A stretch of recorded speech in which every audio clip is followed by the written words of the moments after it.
Hello viewers, আমি সমস্ত অষ্টম শ্রেণীর ছাত্রছাত্রীদেরকে স্বাগত জানাচ্ছি আজকে আমার এই নতুন ক্লাসে। আজকে আমার ক্লাসটা তোমরা অবশ্যই তোমরা থাম্বনেল দেখে বুঝতে পেরেছো। আমরা যারা এবারে নতুন অষ্টম শ্রেণীতে উঠেছো তাদের জন্য তোমাদের এখন নতুন রায় অ্যান্ড মার্টিন প্রশ্নবিচিত্রা 2024 বেড়ে গেছে।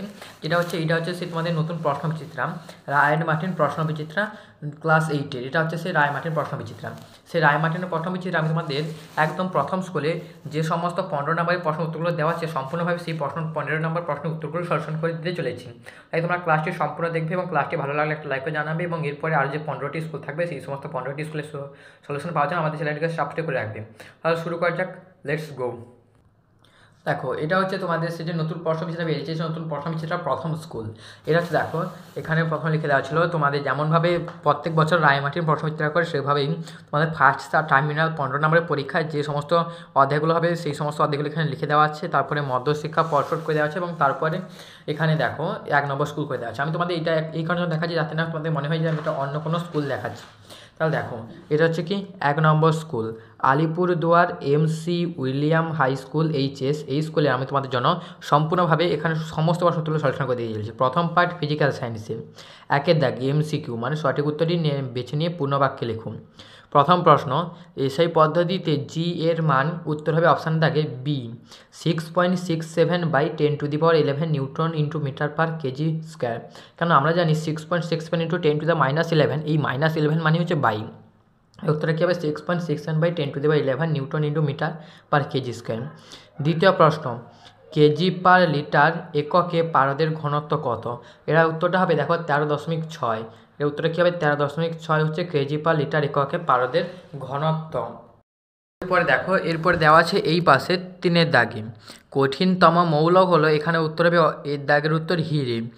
এখানকার মধ্যে উত্তরটা হবে হিরে। এরপরে চতুর্থ প্রশ্ন, অ্যামাইলেজ উৎসেচক গঠনে যে আয়নের প্রয়োজন তা হলো, উত্তরটা হবে সি দাগের উত্তর Cl-। এরপরে এখানে 2-এর দাগে নিচের প্রশ্নগুলির উত্তর দাও যে কোনো দুটি। এখানে দেখো আমাদের এখানে এগুলো হচ্ছে কত 2 নম্বরের প্রশ্নগুলো। এখানে সাইড লিখে যাচ্ছে দেখো 2 × 2 = 4। প্রথম প্রশ্ন, বাধাহীনভাবে পতনশীল বস্তুর ক্ষেত্রে গ্যালিলিও সূত্রটি লিখুন। এখানে গ্যালিলিওর টোটাল 3টে সূত্র আছে। দেখো, এখানে বলে দিয়েছিলাম ইতালীয় পদার্থবিজ্ঞানী গ্যালিলিও গ্যালিলি 3টে বিখ্যাত সূত্রে অবতারণা করেন যেগুলি সাধারণভাবে পতনশীল বস্তুর ক্ষেত্রে পরিচিত। প্রথম সূত্র এখানে কি দেখো, শূন্যস্থানে একই উচ্চতা ও স্থির অবস্থা থেকে পতনশীল সকল বস্তু সমান দ্রুততার সঙ্গে নিচে নামে। প্রথম সূত্র। দ্বিতীয় সূত্র কী বলছিল, স্থির অবস্থা থেকে অবাধে পতনশীল বস্তুর বেগ ও বস্তুর পতনকালের সমানুপাতিক। ওই বস্তুটি টি সময়ে স্থির অবস্থা থেকে গতিশীল হলে বস্তু কর্তৃক অর্জিত বেগ ভি, তাহলে অতএব ভি ভেরিয়েশন টি। এটা হলো দ্বিতীয় সূত্র। এবং তৃতীয় সূত্র বা শেষ সূত্র, যেটা হচ্ছে সবথেকে বেশি গুরুত্বপূর্ণ সূত্র, তৃতীয় সূত্রটা হচ্ছে স্থির অবস্থা থেকে অবাধে পতনশীল বস্তু দ্বারা নির্দিষ্ট সময়ে অতিক্রান্ত দূরত্ব বস্তুর পতনকালে বর্গের সমানুপাতিক। এবং অবাধে পতনশীল বস্তুর স্থির সময়ে স্থির অবস্থা থেকে উল্লম্ব উচ্চতা বা উল্লম্ব দূরত্ব h অতিক্রম করে তাহলে h ভেরিয়েশন T²। এটা হচ্ছে প্রথম, দ্বিতীয় এবং তৃতীয় 3টি সূত্র। এটা হয়ে গেল আমাদের গ্যালিলিওর 3টি সূত্র। এরপরে দেখো কী দেওয়া ছিল, এরপরে এখানে বলেছিল দেখো যে নিউক্লিয়াস বা কেন্দ্রক বলতে কী বোঝো। আমরা এবার এই প্রশ্ন উত্তরটাকে দেখে নিই। নিউক্লিয়াস বা কেন্দ্রক, দেখো নিউক্লিয়াস বা কেন্দ্রকটা এই যে এই পাশে দেওয়া আছে, নিউক্লিয়াস বা কেন্দ্রক যেটা দেখো এখানে লিখে দেওয়া আছে, পরমাণুর প্রায় সমগ্র ভর পরমাণুর কেন্দ্রে যে অতি অল্প জায়গায় অবস্থান করে তাকে বলা হয় নিউক্লিয়াস। এটা হলো আমাদের নিউক্লিয়াসের সংজ্ঞা। এরপর দেখো, নিউক্লিয়াসে প্রোটন ও নিউট্রন যে একত্রে থাকে তাকে বলে নিউক্লিয়ন। এটা আমাদের দরকার নেই, আমাদের শুধুমাত্র এইটুখানি দরকার ছিল। পরমাণুতে প্রায় সমগ্র ভরের কেন্দ্রে যে অতি অল্প জায়গায় অবস্থান করে তাকে বলা হয় নিউক্লিয়াস। এরপরে দেখো, এরপর এখানে কি বলেছিল আমরা দেখে নিই। তার সঙ্গে এখানে একটা প্রশ্ন বলেছিল যে 35Cl17 পরমাণুতে ভর সংখ্যা কত? ভর সংখ্যা মানে উপরে যেটা লিখে দেখা থাকে, উপরে কত লিখে দেওয়া আছে 35, তার মানে ভর সংখ্যা কত হবে? উত্তরটা হলো 35।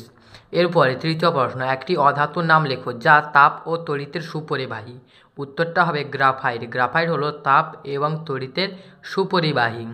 এরপরে বলেছিল দেখো লেড নাইট্রেটের সংকেত লেখো। লেড নাইট্রেটের সংকেত হলো PbNO3 কেননা পিবির যোজ্যতা কত 2, NO3 যোজ্যতা 1, তাহলে এই যোজ্যতা কাছে বসবে, তাহলে PB1 মানে কত শুধু পিবি, তাহলে PbNO3. এরপরে লাইফ সায়েন্স, এখানে কি বলেছিল দেখো লাইফ সায়েন্সে 1-এর দাগে সঠিক উত্তরটি নির্বাচন করো। প্রথম প্রশ্ন এখানে বলেছিল লবণাত্মক পরিবেশে বসবাসকারী প্রাণীর ফুলকায়, উত্তর হবে এ ক্লোরাইড কোষ থাকে। দ্বিতীয় প্রশ্ন একটি পর্দাবিহীন কোষীয় অঙ্গাণু হলো, এই প্রশ্ন উত্তরটা হবে এ দাগ উত্তর সেন্ট্রোজোম। তৃতীয় প্রশ্ন এখানে কি বলছিল দেখো ক্যান্সার আক্রান্ত কোষে কোন অঙ্গাণুর সক্রিয়তা বৃদ্ধি পায়, এই প্রশ্ন উত্তরটা হবে লাইসোজোম। ক্যান্সার আক্রান্ত অঙ্গাণু সক্রিয়তা লাইসোজোমের সক্রিয়তা বৃদ্ধি পায়। 2-এর দাগে নিচে প্রশ্নগুলির উত্তর দাও যে কোনো দুটি। প্রথম প্রশ্ন অ্যান্টিফ্রিজ প্রোটিন কী, চলো আমরা এই প্রশ্ন উত্তরটি এবার দেখে নিই। দেখো এই পাশে যে প্রশ্নটা ছিল অ্যান্টিফ্রিজ প্রোটিন কী, এই প্রশ্ন উত্তরটা দেখো এখানে লিখে দেওয়া আছে অত্যাধিক ঠান্ডায় উত্তর ও দক্ষিণ মেরু অঞ্চলে বসবাসকারী প্রাণীদের বেঁচে থাকার জন্য রক্তে এক ধরনের পদার্থ সংশ্লেষিত হয়, glycerol, sorbitol, ribitol, antifreeze peptide, antifreeze glycopeptide প্রভৃতি, যেগুলি দেহ তরলকে জমে যেতে বাধা দেয়, একে বলা হয় তাদের বলে অ্যান্টিফ্রিজ প্রোটিন। তাহলে দেখো কাদেরকে দেখা যায়, কী উত্তর হবে উত্তর ও দক্ষিণ মেরু অঞ্চলে বসবাসকারী প্রাণীদের দেখা যায়, তাহলে অ্যান্টিফ্রিজ প্রোটিন কাকে বলে এখানে উত্তরটা পাওয়া গেল, এবং কাদের দেখা যায় সেটাও পাওয়া গেল, যেটা আমাদের এর পরে প্রশ্ন দেওয়া ছিল যে অ্যান্টিফ্রিজ প্রোটিন কাকে বলে এবং এটি কাদের দেখা যায়, তাহলে আমরা এখানে উত্তরগুলো জানতে পারলাম। এরপর দেখো দ্বিতীয় প্রশ্নে কী বলেছিল অধিক উচ্চতাযুক্ত পরিবেশে বসবাসকারী প্রাণীদের হিমোগ্লোবিনের পরিমাণ বেশি থাকে কেন, এই প্রশ্নটা আমি তোমাদের দেখে দিচ্ছি চলো। দেখো এখানে লিখে দেওয়া আছে অধিক উচ্চতাযুক্ত অঞ্চল পর্বত বা অধিক উচ্চতাযুক্ত পর্বত অঞ্চলে কম চাপ ও কম অক্সিজেনযুক্ত পরিবেশে, এখানে কি বলেছিল দেখো যে প্রাণীদেহে পেশিকোষ, মাইটোকন্ড্রিয়া, মায়োগ্লোবিন, এখানে দেখো লিখে দেওয়া আছে মায়োগ্লোবিন বেশি পরিমাণে থাকে এবং রক্তে এই দেখো আরবিসি মানে এখানে রেড ব্লাড কর্পাসল বা আরবিসি বা লোহিত রক্তকণিকার সংখ্যা ও হিমোগ্লোবিনের পরিমাণ বৃদ্ধি পায়।